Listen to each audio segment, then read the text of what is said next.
Tonight, Afghan refugees who fled a war zone could soon be out on the streets, all because of a rent dispute. Yeah, this is a story WUSA 9 has led the way in covering. So over the weekend, negotiations between property owners of Enclave Apartments and the county failed. The latest setback for these families, many of them helped American troops abroad, then came here looking for a new life. And a few hours ago, they shared their pain and their fear with our Matt Gregory.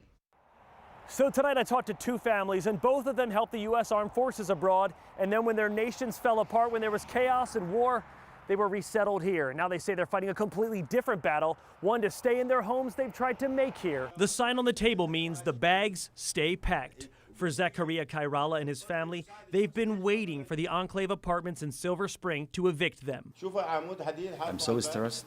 He said 4 months my items was here, back. Through the help of a translator, this Syrian war refugee explained he arrived in America more than a year ago with the help of a refugee resettlement aid agency that placed him in the apartment. They told him that as soon as you arrive, since you have a special need, you don't have to worry about the rent, you don't have to worry about, your food, and your wife will be your caregiver. But that's not what happened. No one has paid rent for the disabled Kairala, and now he owes more than $20,000 to the apartment complex.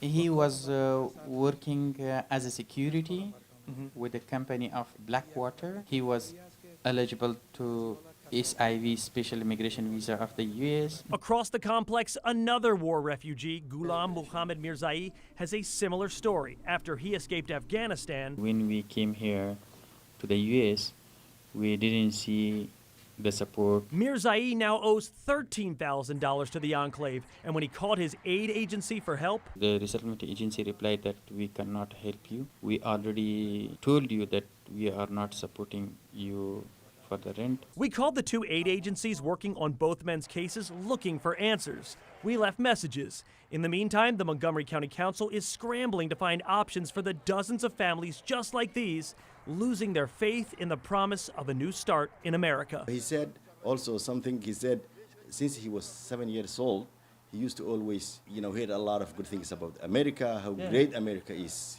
great country. And he said, I'm wondering what happened to America. In Silver Spring, Matt Gregory, WUSA 9. Now, we did reach out to the Enclave Apartments, but have not yet heard back. A Montgomery County Council member tells us negotiations with the complex broke down over the weekend.